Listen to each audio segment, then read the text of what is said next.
দর্শক, আবারও আমন্ত্রণ 24 ঘন্টায়। আমাদের আজকের বিষয় কাল বাজেট। আমরা সরাসরি আলোচনায় চলে যাচ্ছি। ডক্টর মনসুর, যেটা জনাব আমির খসরু মাহমুদ চৌধুরী বললেন যে আপনার কাছ থেকে এই বিষয়টি জানতে চাচ্ছি আরো ডিটেইলে। না, আমাদের কিছু সমস্যা তো অবশ্যই আছে। বিশেষ করে যে ট্রেন্ডটা লক্ষণীয়, যে ব্যক্তি খাতের বিনিয়োগ তো থেমে গেছে, সরকারি বিনিয়োগ বাড়ছে, কিন্তু সরকারি বিনিয়োগের গুণগত মান নিয়ে আমরা প্রশ্ন করছি সবসময়।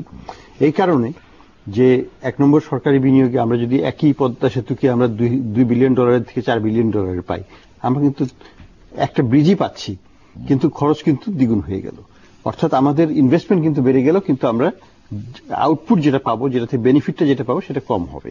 তো এই কারণে আমরা বলি যে সরকারি বিনিয়োগ অনেক ক্ষেত্রেই যদি কস্টটাকে আমরা এসকেলেশনটাকে কমাতে না পারি, যদি আমরা ওই ইনএফিসিয়েন্সি গুলোকে দূর করতে না পারি, তাহলে ওখান থেকে আমাদের ডিজায়ার্ড আউটপুট বা বেনিফিট পাবে না দেশ এবং জনগণ। আপনি যখন সরকারি বিনিয়োগের কথা বলছেন, বাজেটে ফাস্ট ট্র্যাক প্রকল্প বলে কিছু প্রকল্প রাখা আছে। আমরা জানি যেমন ফার্স্ট পদ্মা সেতু, Dhaka mass rapid transit development project, Matarbari কয়লা বিদ্যুৎ প্রকল্প, রামপাল বিদ্যুৎ প্রকল্প, এলএনজি টার্মিনাল স্থাপন, পায়রা বন্দর, সোনাদিয়া গভীর সমুদ্র বন্দর, এগুলি থাকছে এবং এগুলির জন্য একটা বরাদ্দ থাকছে। এটাকে আমরা ফাস্ট ট্র্যাক প্রকল্প হিসেবে গভর্নমেন্ট করেছে। আর এবারই প্রথমবারের মতো শিশু বাজেট থাকছে। আরেকটা বিষয় হচ্ছে 1 জুলাই থেকে সরকারি কর্মচারীরা বেতন বর্ধিত অঙ্কে টাকা পাবে, সেটা সুখবর। না, আমি যেটা বলছি যে প্রকল্পগুলো এখানে আছে, এক্সেপ্ট ফর রামপাল নিয়ে যে কন্ট্রোভার্সি আছে, সেটাকে যদি সরিয়ে রাখি, তাহলে কিন্তু বাকিগুলো নিয়ে প্রশ্ন করার তেমন কিছু নাই। এগুলো সবই আমি মনে করি জাতীয়ভাবে গুরুত্বপূর্ণ, এবং যত দ্রুত এগুলোকে শেষ করা যায় এবং যেখান থেকে বিদেশি অর্থায়ন সম্ভব সেখান থেকে সেটা নিয়ে সেটা শেষ করা। এবং এই ব্যাপারে যথেষ্ট বিদেশি উদ্যোগ আছে। আমরা জানি মাতারবাড়িটা একটা বড় প্রকল্প। এটা শুরু হয়েছিল মডেস্ট প্রকল্প হিসেবে $5 বিলিয়ন, $6 বিলিয়ন।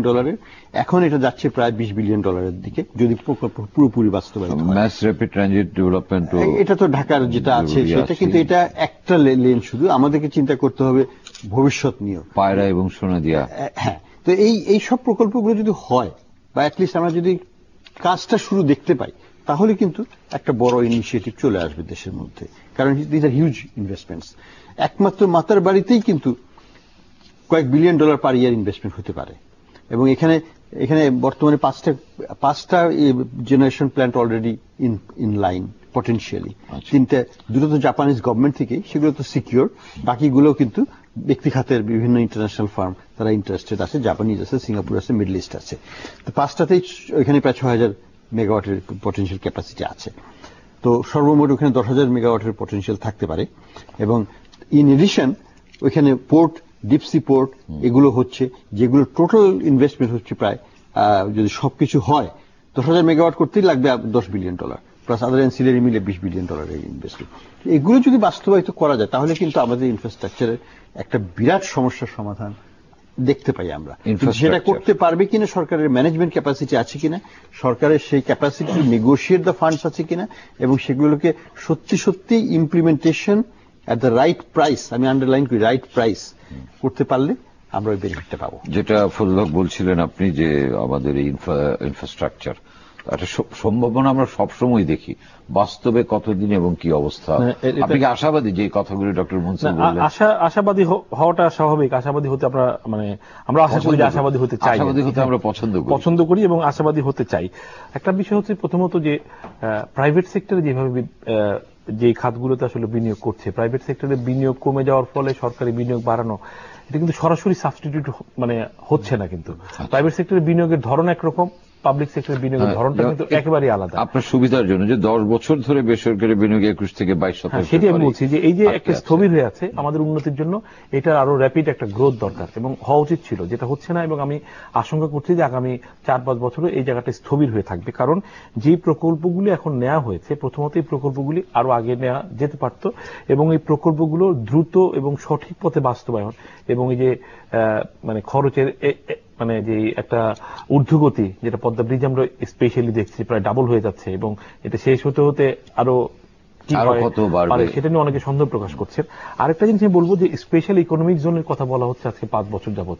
আমরা শুধু আলোচনাতেই 5টা বছর কাটিয়ে দিয়েছি, এবং হঠাৎ করে অনেকগুলো স্পেশাল ইকোনমিক জোন করার একটা মানে আবহ তৈরি করা হয়েছে। এটা আমার কাছে খুব ভালো লক্ষণ মনে হচ্ছে না। এতে এই জন্য মনে হচ্ছে না যে হঠাৎ করে আপনি 20টা স্পেশাল ইকোনমিক জোন করে ফেলবেন বাংলাদেশে, এবং এটা সেই আমি জাস্ট 20টা যেটি 20টা বলেন 24টা বলেন, ভেরি অ্যাকর্ডিং 24টা বলেন, 24টা special economic zone all of a sudden করে ফেলবেন এবং 24টা স্পেশাল ইকোনমিক জোনে 24,000 ইনভেস্টর চলে আসবে। এই স্বপ্ন করাটা একটু আমার মনে হয় যে অবাস্তব। বেশি স্বপ্নবিলাসী, আমি মনে করি বেশি স্বপ্নবিলাসী, এবং তখন অনেকগুলো করতে গিয়ে, অনেকগুলো একসঙ্গে করতে গিয়ে তখন কোনোটারই মান থাকবে না, এবং মানে অর্ধেক রাস্তায় গিয়ে সবগুলোর মানে এটা টোটাল মার্কেট মানে আমাদের potential market, investment potential market, সেটা একটা স্টাডি করা দরকার, এবং পাইলট হিসেবে একটা দুইটা এতদিনে করে নিয়ে আসা। আপনি যেটা বলতে চাচ্ছেন যে 24টা একসঙ্গে করলে সব ফ্যাসিলিটি আমরা ফ্যাসিলিটেট করতে পারবো না, এবং আবার পটেনশিয়াল ইনভেস্টমেন্টেরও কিন্তু দরকার আছে। 24টা special economic zone further investment করে যেখানে ইন্ডাস্ট্রি হবে, সে প্রথমত হচ্ছে এখন we are talking about development of special economic zone, এটা একটা বিশাল ইনভেস্টমেন্ট, এবং তারপরে ওইখানে নতুন ইনভেস্টমেন্ট ইনভেস্টার ওইখানে ইনভেস্ট করবে। এখন বাংলাদেশে ওই পটেনশিয়াল আছে কিনা যে 24টা স্পেশাল ইকোনমিক জোনে ধরেন 24,000 আরো নতুন ইনভেস্টার এবং সেই পরিমাণ টাকা, এই জিনিসগুলো আমার মনে হয় যে বিবেচনা আনা দরকার। এটার ক্ষেত্রে কি আপনি মনে করেন যে স্বদেশী বিদেশি বিনিয়োগ তো আমরা চাচ্ছি? আমি স্বদেশি বিদেশি আমি ওখানে কোনো ডিসক্রিমিনেট আমি করতে চাচ্ছি না, আমি বলছি সবগুলোই এই পটেনশিয়াল নিয়ে, এবং সেই ক্ষেত্রে আমি মনে করি যে বিনিয়োগ বোর্ড এটার জন্য স্পেশাল ইকোনমিক জন্য একটা অথরিটি আছে, কিন্তু তারা ডেভেলপমেন্টের পার্টটুকু দেখছেন, কিন্তু এরপরের যে বিনিয়োগ, যেখানে রিয়েল বিনিয়োগ যেটা আমি বলি, যেখানে ইন্ডাস্ট্রি হবে, সেই ক্ষেত্রে কিন্তু কাজ করবার কথা বিনিয়োগ বোর্ডের। এবং সেই বিনিয়োগ বোর্ডে হাসান মঞ্জুর সাহেবের একটা মানে উক্তি আমি মানে স্মরণ করতে চাই, উনি যেটা নন স্টপ সার্ভিস হয়ে গেছে ওয়ান স্টপের জায়গায়, উনি একটা অন্য কোনো একটা অনুষ্ঠানে বলেছেন, আমি দেখলাম যে খুবই ভালো লেগেছে যে আসলে এটা নন স্টপ, এবং এটাকে আসলে এখন যেভাবে চলছে সেটা ইমিডিয়েট থামানো দরকার, এবং এটাকে রিস্ট্রাকচার করে এবং পুরো জিনিসটাকে স্পেশাল ইকোনমিক জোনে যেটা বিশাল কর্মযোগ্য, এটাকে একটু মানে বাস্তবমুখী এবং মানে খুবই মানে প্ল্যান্ড ওয়েতে। আমার কাছে তো মনে হয় যে বিনিয়োগ বোর্ড বোধহয় খালি নিবন্ধনের কাজই করে, কারণ আপনি যদি যান, যখন আমরা যাই, আমরা কিন্তু বিশাল তালিকা দেখি যে বাংলাদেশের বিনিয়োগে আগ্রহী, এবং ওই নিবন্ধনের ব্যাপারটা হচ্ছে কি, ওই নিবন্ধনটা হচ্ছে যে আপনি ইচ্ছা প্রকাশ করছেন, এবং ওইটাই হচ্ছে নিবন্ধন, এতেই বোধহয় তারা খুশি, এটাই তারা খুশি। জনাব আমির খসরু মাহমুদ চৌধুরী, 24টা ইকোনমিক জোন প্রসঙ্গ তো আসছে, নতুন নতুন, আপনি তো বাণিজ্য মন্ত্রী ছিলেন। এগুলো তো ঠিক আছে, এগুলো তো সরকারের মানে এগুলো তো রেটোরিক্স আর কাজের সাথে তো অনেক বিষয়। আমি তো একটা এক্সাম্পল দিলাম, 6th 5-year প্ল্যানের একটা এক্সাম্পল দিলাম, 7 পয়েন্ট থেকে আমরা এসে এখন 6 এ নেমে গেছি। তো সুতরাং তারপরে আবার এখন আবার দেওয়া হচ্ছে, এখন তো আমরা 8-এ থাকার কথা, এখন আমরা 6 এ চলে আসছি আগে 7 থেকে। সুতরাং আমাকে এখানে ইস্যুটা কি, ইস্যু হচ্ছে governance is a big issue here. এবং আমি মনে করি বাংলাদেশের বর্তমানে এই যে 7 থেকে 6 এ নেমে আসছি আমরা 7 বছর পরে, this is a big problem, governance issue. আপনি দেখেন, আপনাকে এই কাজগুলো করতে গেলে আপনাকে ফিনান্সিয়াল সেক্টর একটা ডিসিপ্লিন থাকতে হবে। আজকে ফিনান্সিয়াল সেক্টরে কোনো ডিসিপ্লিন নেই, কিন্তু আমরা বলি যে আমাদের অনেক টাকা আছে। আমি আপনাকে বলছি, আজকে সরকারকে বিলিয়নস অফ টাকা দিতে হচ্ছে, এইসব সেক্টরে বিরাট ডেফিসিট ক্রিয়েট হয়েছে, কারণ এইসব ব্যাংকগুলো সব লুটপাট করার পরে যে ডেফিসিট হয়েছে, এখানে রিক্যাপিটালাইজেশন করার জন্য সরকারকে বিলিয়নস অফ টাকা ট্যাক্স পেয়ারের টাকা দিতে হচ্ছে। বাংলাদেশের মানুষ যারা ট্যাক্স দিচ্ছে ওদের এখন আপনি লুটপাট করে, রিজার্ভের সাথে এটার কোনো সম্পর্ক নেই, আপনারা এখন আপনি লুটপাট করে সব টাকা ব্যাংক থেকে নিয়ে গেছেন, এটা পে করছে কি বাংলাদেশের ট্যাক্স পেয়ারের টাকা দিয়ে আপনি এটা করছেন। আপনি স্টক মার্কেট লুটপাট করে নিয়ে গেছেন, স্টক মার্কেটে যারা লস করেছে সেখানে আপনি ট্যাক্স পেয়ারের টাকা দিয়ে তাকে কম্পেনসেট করছেন। এখন আপনার কথা হচ্ছে, যেখানে আজকে এই ডিজাস্টার হওয়ার পেছনে কারণে governance is a big issue. আপনি ফিনান্সিয়াল সেক্টরে কোনো ডিসিপ্লিন নাই, এখানে একটা ব্যাংকিং সেক্টর বলে, ব্যাংকিং ডিভিশন বলে একটা ডিভিশন করে রাখছে মিনিস্ট্রি অফ ফাইন্যান্সে, যেটা বিএনপি স্ক্র্যাপ করে দিয়েছিল, কারণ এটা হচ্ছে করাপশনের আড্ডা। এবং এই ব্যাংকিং ডিভিশন থেকে, মিনিস্ট্রি অফ ফাইন্যান্স থেকে আজকে ব্যাংকিং সেক্টরে যে করাপশন হচ্ছে, এটা কিন্তু একটা বড় সূত্র কিছু।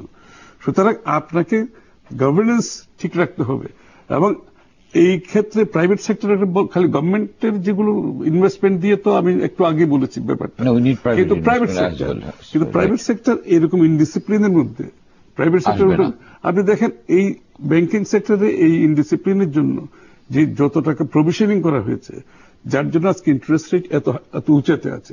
এই ইন্টারেস্ট রেটে কে বিনিয়োগ করবে বাংলাদেশে, এবং এটা যে সিঙ্গেল ডিজিট করবে, কিভাবে সিঙ্গেল ডিজিট করবে? কারণ এত হাই প্রভিশনিং হয়েছে, এত লস হয়েছে, এটা মেকআপ করতে হলে তাদের সিঙ্গেল ডিজিট আসতে খুব সাংঘাতিক অসুবিধা। বিসিসিআই নতুন সভাপতির এজেন্ডা কিন্তু আমরা যতদূর জানি সিঙ্গেল ডিজিটে আনা। ফজলুল হক ভালো বলতে পারবেন।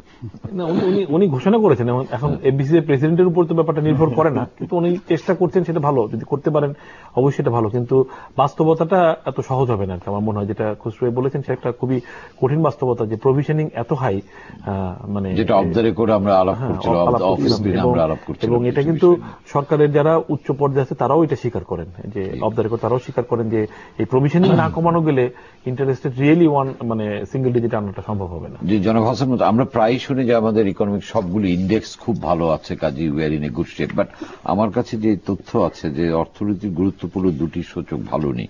অর্থ বছরের 10 মাসে জুলাই টু এপ্রিল রপ্তানি প্রবৃদ্ধি মাত্র 2.63%। গত অর্থ বছরে তা ছিল 11.5%-এরও বেশি। অন্যদিকে একই সময়ে আমদানি বেড়েছে অনেক বেশি। মার্চ পর্যন্ত সময় আমদানি প্রবৃদ্ধি ছিল 12%-এর বেশি, আগের অর্থ বছর ছিল 9%। তার মানে আমরা রপ্তানিতে কমছি, ফজলুল হক সাহেব বলতে পারবেন কেন কমছি, আর আমদানি বাড়ছে। অ্যাটলিস্ট এই দুটো ইন্ডেক্স আমরা উই আর ল্যাকিং বিহাইন্ড। আপনি যদি একটু বলেন। না, এই দুটো ইন্ডেক্স নিয়ে আমি অতখানি চিন্তিত না, বিশেষ করে আমদানি বাড়াটা, আমদানি বাড়তেই পারে, এক্সপোর্টটা একটু চিন্তার বিষয় আছে। আপনি 11 থেকে 2.63 এখানে চিন্তার বিষয় হচ্ছে যেখানে একটু স্ট্রাকচারাল প্রবলেম আছে। স্ট্রাকচারাল প্রবলেম হচ্ছে ইউরোপিয়ান ইউনিয়নের কারেন্সি ফল করে যাওয়াতে আমাদের কারেন্সি অ্যাপ্রিসিয়েট করাতে আমরা একটা বড় রকমের একটা ধাক্কা খেয়েছি, একটা সমস্যা আছে যেটা এখন অ্যাড্রেস করা যাচ্ছে না।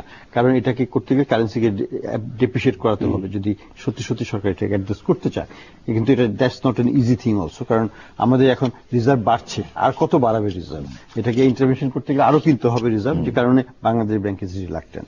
আমি যে ইস্যুতে একটু টাচ করতে চাচ্ছি সেটা হচ্ছে যে আমাদের সত্যি সত্যি সরকারকে যদি কিছু ব্রেক থ্রু আনতে হয়, তাদেরকে শুধু প্ল্যান করলে হবে না, প্ল্যানটাকে এক্সিকিউট করতে হবে।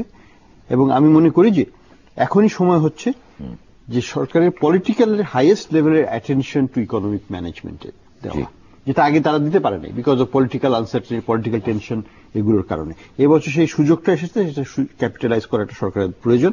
আর যেটা দিকে দিতে হবে, যেটা আমরা আলোচনায় চলে এসছে, সেটা হচ্ছে ইকোনমিক গভর্নেন্স। ইকোনমিক গভর্নেন্সের ম্যানিফেস্টেশন বহু দিকেই হয়েছে, এবং এর ফলে আজকে আমাদের দুটো সমস্যা হচ্ছে। একটা হচ্ছে যে এই স্টেট ওন ব্যাংকগুলোর যে দুরবস্থা, এই পর্যন্ত আরো 5,000 কোটি টাকা দেওয়া হচ্ছে এবছর, সব মিলে 14,000 কোটি টাকা 3 বছরে দেওয়া হচ্ছে। হ্যাঁ, কার টাকা, এবং কেন দিচ্ছি, এবং কেন দিচ্ছি? এই ব্যাংকগুলো আমাদেরকে কি ভ্যালু অ্যাড করছে? আমি তো একসময় অর্থমন্ত্রী মহোদয়কে বলেছি আপনি যদি বন্ধ করে দেন, দিলে পরে অনেক ভালো হবে। যদি বন্ধ করতে না পারেন, মানে কি দেওয়াটা বন্ধ করে দিচ্ছি? না, ব্যাংকগুলোই বন্ধ করে দেন, কি হবে? ওই ব্যাংকে আমাদের কি সার্ভিস দিচ্ছি যে আমি 15,000 কোটি টাকা দেবো তাদের পেছনে? আর 2 নম্বর, যদি বন্ধ করতে না পারেন, তাদেরকে ডিপোজিট ব্যাংক করে দেন, তাদেরকে লেন্ডিং করতে দিবেন না। দেখবেন যে এমনি সব ঠিক হয়ে যাবে। ডিপোজিট নিতে পারবে কিন্তু লেন্ডিং করতে পারবে না। ইন্টার ব্যাংকে লেন্ডিং করবে, তারা অন্য ব্যাংকে থ্রুতে লেন্ডিং হবে, তারা কালেক্ট করতে পারে because they don't know how to collect. মানে প্রবলেম ব্যাংকগুলির কথা বলছেন? প্রবলেম ব্যাংক, অল 4টে ব্যাংকের কথাই বলছি আমি, মানে স্টেট ওন ব্যাংকগুলোর কথা। স্টেট ওন ব্যাংকগুলো, তারা they don't know how to lend, but they are good mobilisation of fund. So you can mobilise fund, but put it in the interbank market and let invest with somebody else.